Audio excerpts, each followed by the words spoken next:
Let's finish this cover. All we have left is gluing the foldovers and stitching. So let's start by prepping the edges. Now for this part, you will need a ruler, a pen, and a knife. Now, if you'll recall, we previously cut a little bit of extra material before we did our skiving. And now we're at the point where we need to cut that extra material off. So what we're going to do is take a ruler and measure out our foldover amount, which was 3/8 of an inch. 3/8 is right there, here. So it's a little bit outside of our initial line, which is kind of to be expected. And then I will use the ruler to line this up. And we're going to be very, very careful when we cut this. Now we can move on to the other short side. All right, it's all just a touch inside of 3/8, which is probably the best option there.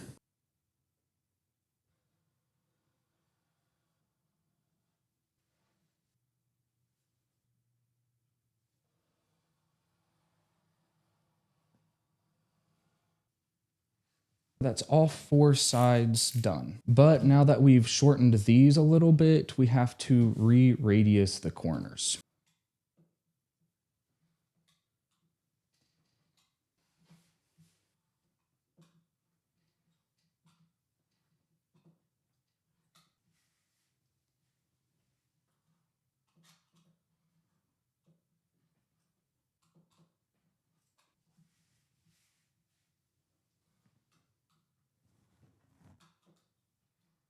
And there's all 4 of our corners radiused. Again, just like before, you want to use multiple smaller cuts as opposed to just one large cut there. So with that, we can move on to gluing the foldovers down. For this, you'll want to keep your ruler out. You'll need a brush, or I'm going to be using Q-tips, your roller, which again, I'm just using a glass, and then glue. So for this, you can continue to use that PVA glue that we've been using throughout this whole process, but I recently tried out this Phoebing's Leathercraft cement. It just holds firmer and quicker than the PVA glue, so I have found that it's easier to use. Now with that in mind, it also makes it a lot harder to clean up. So be very careful with the amount that you use. I'm going to start on this shorter edge. Now, I'm going to leave a little bit of room between where I start the glue and where the radius starts on your liner. You don't need too much room here, but just a little bit should be good. And since I'm going to be a little bit limited on time here, the process is to lay down a thin line and then spread out with the Q-tips and then fold it up and then over using the ruler to get a nice straight line. And as for the amount, you want just enough to lightly cover the entire area. And then once it's down, we will clean up any excess glue while it's still wet, and then we'll roll it with the glass. So let's get started.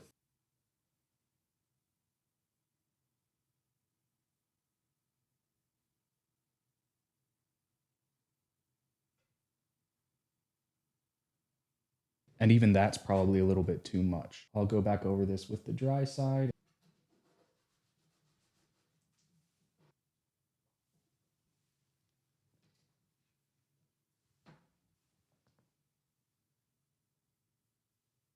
So I'm just going through with a couple of clean Q-tips to clean up the edges. I'm going to press this kind of down and in, just to kind of get everything. One piece was starting to come up in the middle, so I'm just going to take this ruler and press everything down again.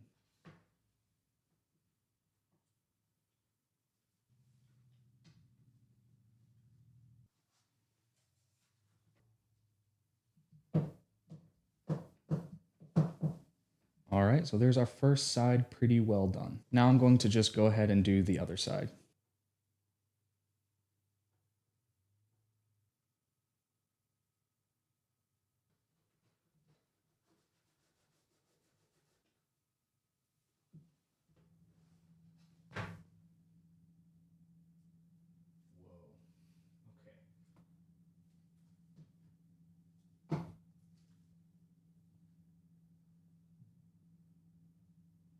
If the corners are standing up a little bit, that's okay. We're going to do the corners a little bit later, and we can just add more glue to them at that point in time.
So I'll let that dry for a couple of minutes and then we'll come back and do the corners. All right, so it's been a couple of hours and now we're ready to glue and pleat the corners. I'm still learning this, so my pleats are definitely not the best, but corners are usually where things will look the messiest, and that's normal. So for these, we're going to go back to using PVA glue. Having a little needle nose applicator is really handy here. And it's really nice to have the extra time that it takes for this to set to actually pleat your corners. One thing to mention before we get into this is I would highly recommend that you start on the back corners. That way you can get a couple of practice corners in before you go onto the front. So we will add glue using the needle applicator and then spread it with a Q-tip. So in addition to the glue, you'll probably want a couple of tools. This is really similar to the line tool that I used. It's just a little bit thinner, so I like to use it a little bit more. And then I also use an awl for this as well. So we'll start on this corner here by adding the glue. Now, one thing to note is you want to open this up and add glue everywhere that it's not already glued down. And then we can spread it using a Q-tip. Now we want to start pleating right where the radius starts to go. So right here it's flat, and then right here is where we started cutting our radius. So we're going to start our pleat there, and then we'll use our tool to pull the leather over. So I'm gonna actually start on this corner, and it starts about here. I'll hold that down and then I'll use my tool to pull over some fabric. Move my finger up and do that process again.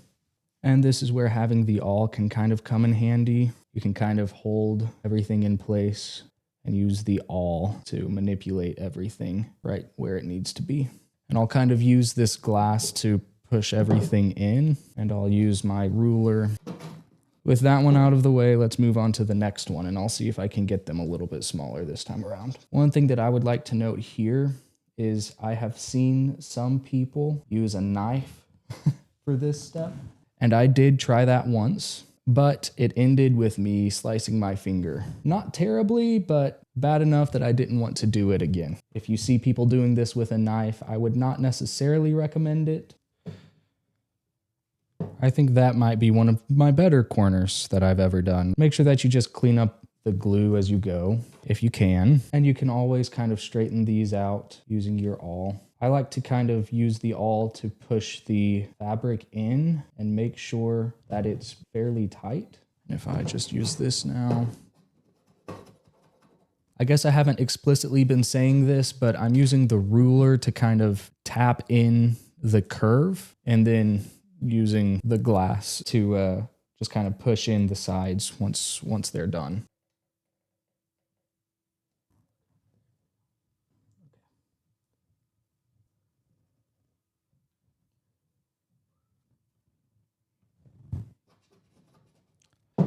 There we go. Get this last one going.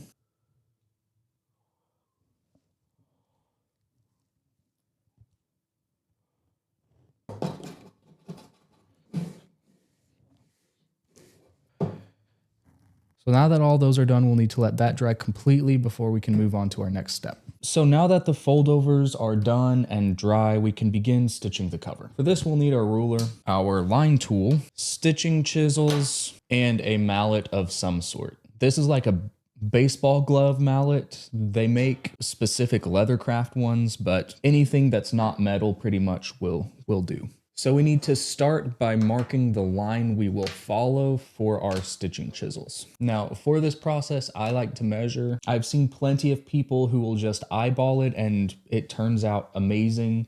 Some people will use wing dividers, but I find that at least me using them, I'm prone to slipping and marking up the leather. So I just prefer to measure it and then use the ruler as a straight edge. So that's what we'll do. I'm going to start on the shorter side, and I'm actually going to measure about 1/8 of an inch. And for this, I do still like to eyeball it just a little bit to make sure that, you know, everything is at least fairly consistent and straight. I'll just look here and then look here, and if they look fairly decent, then I will mark my line.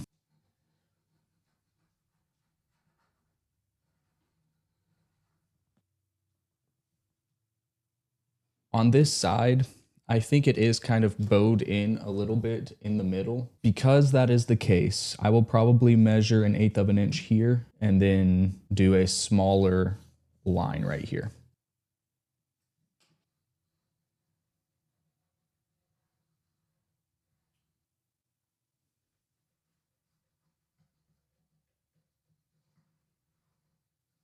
And then we'll just connect those two through the middle. I wouldn't say that it's perfect, but it is pretty good. So let's move on.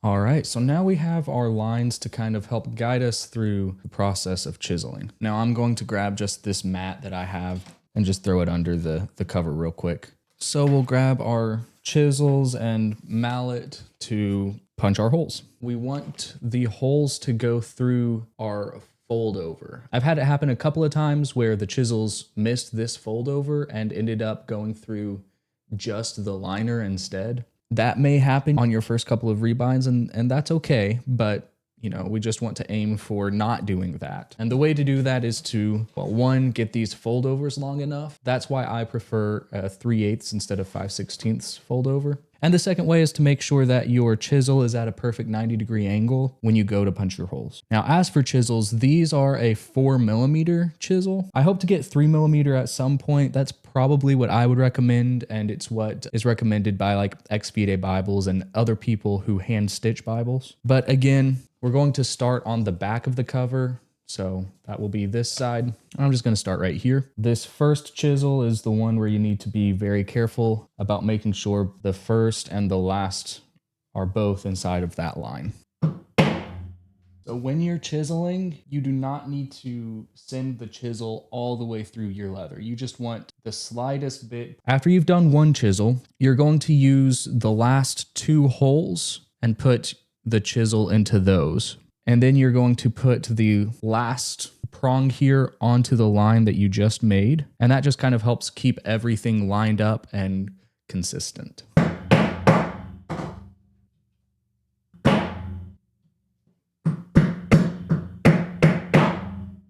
right, so as you get close to the end, you may not be able to put 2 of the prongs into the holes anymore. So you might need to back it up by any number.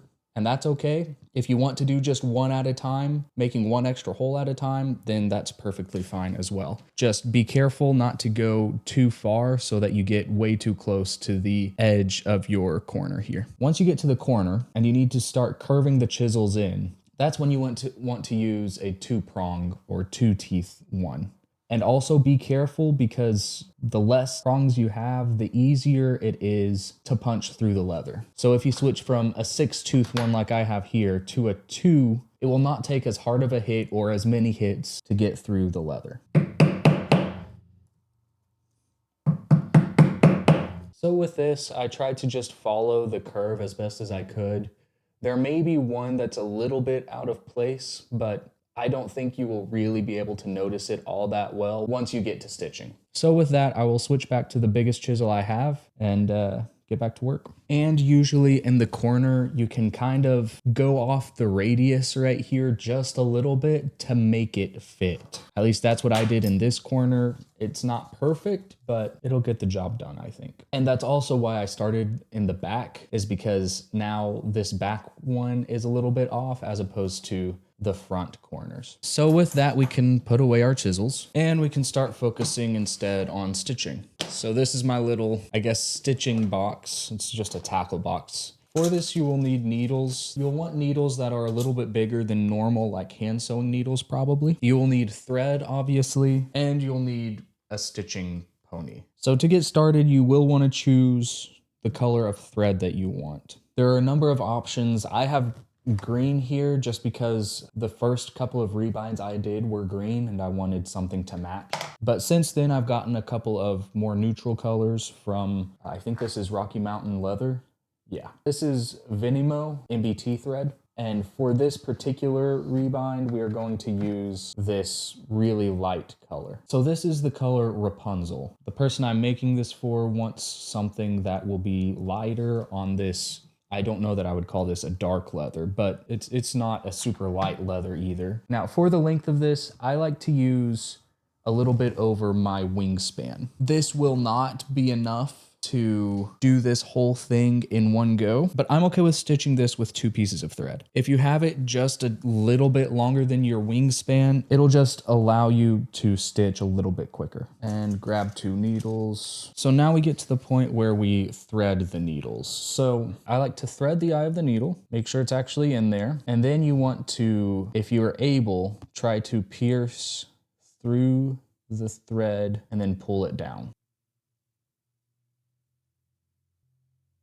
I've pierced through the thread and I'm going to just pull it down and all the way through and then pull it a little bit tight.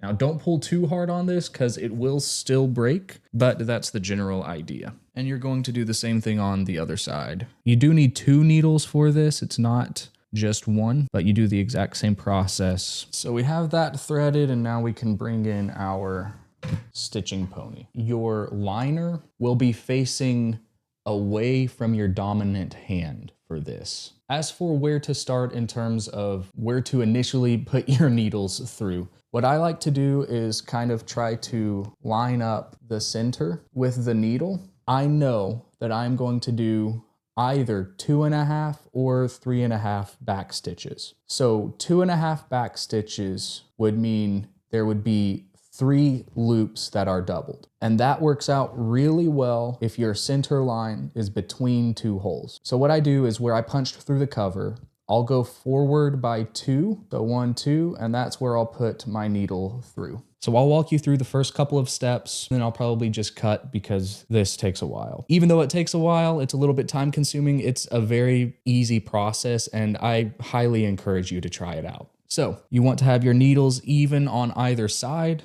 And you'll have to check this for your first couple of stitches just to make sure that it stays even and nothing really gets out of place. The needle on the liner side goes through first. And once it's about 2/3 of the way through, take the needle that is on the cover side and place it behind the one on the liner side, right here. And then you're going to pull that through. With your offhand, tighten the threads, pull them back towards you, twist 90 degrees. So you just pulled this needle through like this. You're gonna twist 90 degrees and put the other needle through like this. Now what I like to do is give this side a little bit of a tug to make sure you did not accidentally go through the thread here. And then I'll pull the other side and tighten them both up. And then here you want to make sure that they are even as well. And once you've done that, give them a little bit of a tug. Nothing too crazy. You don't want to break the thread here, but there you go. That's 1 stitch done. And then we will do that same process again. Liner side through, take your cover side, go behind, pull through, make sure that the threads are taut, and cover side through, make sure they're even, and then tighten up. So again, liner side through, Cover side grabs, pull back the thread, go back through, and then pull and tighten. And you just repeat that process until you get to the other side. So with just a few stitches, we have something that looks kind of like this, and we'll just continue doing this until we get halfway through. I'm going to cut here and come back and show you how to finish off your thread. I've gotten to the halfway point of stitching this leather. I'm about to run out of thread, so I went 2 past the middle point here, and I need to back stitch. Now for this one, I'm going to do 3.5 back stitches just because the middle point lands on one of the holes that we punched through this already. In order to back stitch, it's the exact same thing, you're just gonna go backwards. You're starting here, you're going to put your liner side through. And with this, you want to be careful about trying not to pierce your thread. So I'd recommend going above everything if you are able to. And then make sure it pops out above your thread on this side as well. You can use your other needle to kind of push everything down. You're still going to go behind this needle and pull through, but this time you're going to push everything backwards. And then you're going to go 90 degrees.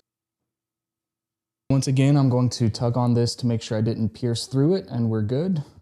So now I can do that and tug on both. And now we're going to repeat that process on this side. I'm going to do 3.5. So there was 1, I need to go 2 more, and then I'll do my half stitch back.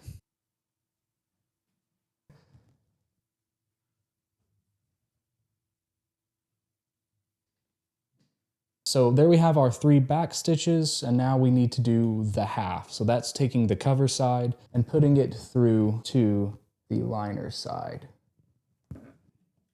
So we have 3.5 back stitches there, which is just our thread is doubled up for those 4 stitches. But now to finish this off, what you're going to do is grab a lighter and some scissors. I tend to cut just kind of at the top of the cover. I'll just go right there, cut through, and now you're left with a little bit of thread. You want to use your lighter to singe the thread and then use your lighter to push the thread in.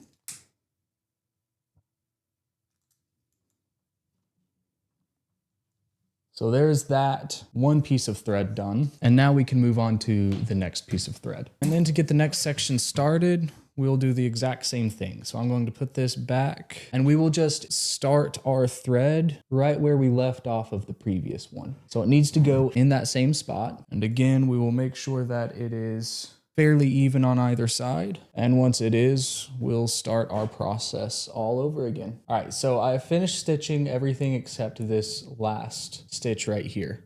I figure this might be where some people may get confused, so I would come back and show you what to do here. And it's exactly the same thing as we did earlier. So you're going to forward stitch through this liner side first, and then pull through, other side, being careful not to go through any of the thread.